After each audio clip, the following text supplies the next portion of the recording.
Veg burger patties बनेगा आज, और मज़े का बन कबाब के ऐसा बन कबाब आपने कभी चखा नहीं होना।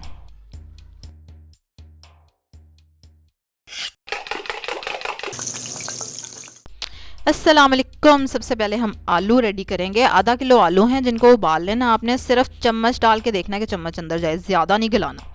उसके बाद उनको ठंडा करना है, ठीक है, उबलने के बाद, और फिर बिल्लीकट से, ग्रेटर से, कद्दूकश से उसको कद्दूकश कर लेना है। ये प्रोसीजर ज़रूरी करना है। चलो भाई मसाले चेक करते हैं। नमक है 1 टीस्पून, 2 टीस्पून है दड़ा मिर्च, 2 टीस्पून है चाट मसाला, 2 टीस्पून है भुना कुटा ज़ीरा, और 2 टीस्पून है आमचूर, और 1 टीस्पून है लाल मिर्चें। अब इनको हम डाल देंगे आलूओं में, जो आलू हमने अभी बड़ी मेहनत से तैयार करके रखे हैं। आलूओं को आपने इसी तरह से उबालना है और ऐसे ही करना है ताकि हमारे अच्छे से ड्राई वाले सॉगी पैटिस ना बने। इसमें अब हम निचोड़ देंगे आधा लीमू ताकि वो और करारा बन जाए हमारा पैटिस। अब आपने इसको चखना है और चेक करना है कि नमक कम है या मिर्च कम है, तो उसको डाल दें, शामिल कर दें। इसके हमने पैटिस बना लिए, जिस साइज़ का हमारा बर्गर है, बन है, उस साइज़ की। और अब हम इनको अंडा लगाएंगे,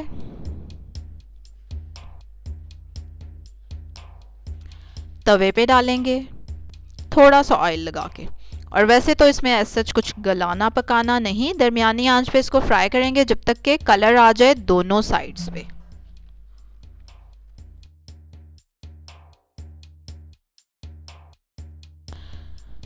अब उसी तवे पे हम जो हमारे बर्गर्स हैं उनका जो बॉटम वाला हिस्सा है, नीचे वाला हिस्सा है, उसको तवे पे हम अरेंज कर देंगे और आंच हल्की कर देंगे ताकि अच्छे से मज़े के ये सिक जाएं। और जब ये सिक जाएंगे तो हम इनको एक साइड से जब सिक जाएंगे तो साइड कर देंगे चेंज। ये देखें दूसरी साइड से भी अच्छे से सिक गए। इनको तवे पे एक साइड पे लाइन लगा दो इनकी, और अब ऊपर वाला हिस्सा जो है उसको हम तवे पे रख देंगे और आंच बिल्कुल हल्की है, ठीक है। अब एक हिस्सा लेंगे बॉटम वाला और उसको अब हम करने वाले हैं अरेंज मज़े मज़े की चटनियों के साथ, क्योंकि बन कबाब का असल मज़ा तो तब आता है जब उसमें मज़े की टेस्टी टेस्टी चटनियाँ हों। एक है हरी चटनी, एक है लाल चटनी, और एक है हरी चटनी दही वाली। इसके अलावा हम ले रहे हैं टमाटर, प्याज और बंद गोभी। इसमें से कुछ निकालना हो आपने अपनी मर्जी से निकाल सकते हैं। अब हम इसमें डालेंगे सबसे पहले मज़ेदार सी हरी चटनी, और देख रहे हैं कितनी अच्छी गाढ़ी गाढ़ी सी चटनी है। पतली पानी वाली चटनियाँ नहीं चलेंगी, इसके लिए ख़ास चटनियाँ बनती हैं, और चटनियों की रेसिपी भी आ रही है आपके लिए।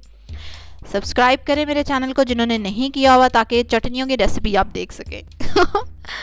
अब हमने इसके ऊपर रख दिया अपना पैटिस आलू का जो हमने रेडी करके रखा था। इसके ऊपर जाएंगी हमारी वेजिटेबल। सबसे पहले हमने रखा प्याज, और अब हम इस पे रखेंगे टमाटर, और टमाटर का ऊपर टिकने से इनकार, टमाटर भाई टिक जा। चलो भाई अब हम डालेंगे इसमें अपनी हरी चटनी दही वाली। यम यम यम। तवे पे हमारे इनके टॉप जो हैं वो सिक रहे हैं, आपको पता है, उसकी साइड चेंज कर दें देख के। और अब हम लेंगे एक टॉप बार, और इसके ऊपर हम डालेंगे, कौन सी चटनी रह गई है हमारी, 3 चटनियाँ थी ना, 2 डाल दी हमने, और कौन सी रह गई है, रेड वाली चटनी। आय हाय हाय, खट्टी मीठी सी।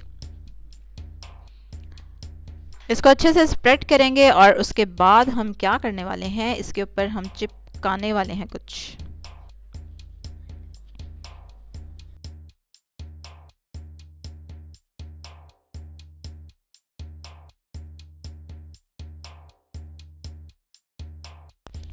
उसके ऊपर हमने देखे बंद गोभी अच्छे से टिका दी, और अब ये गया ठप करके। चलो भाई मज़ेदार बन कबाब रेडी है, और ये चखने से ताल्लुक़ रखता है। ये तो आप जब चखेंगे इसको तो फिर आपको समझ आएगी कि क्या आपने शाहकार बनाया है। It was very very tasty, बड़े ही ज़बरदस्त मज़े के चारों बन कबाब हमारे रेडी हैं। और अब मैं आपको इसको चख के दिखाऊंगी, और उसी दौरान जिन लोगों ने अभी तक सब्सक्राइब नहीं किया हुआ सब्सक्राइब करें, बेल आइकन पे ज़रूर क्लिक करें, लाइक करें इस वीडियो को और शेयर करें। क्या लुक है इसके अंदर से, यम यम यम। और इसी तरह की मज़े मज़े की रेसिपीज़ देखने के लिए आपने क्या करना है, लाइक करना है मेरी वीडियो को और शेयर करें। कल एक और मज़े की रेसिपी के साथ आपसे मुलाकात होगी। अल्लाह हाफ़िज़।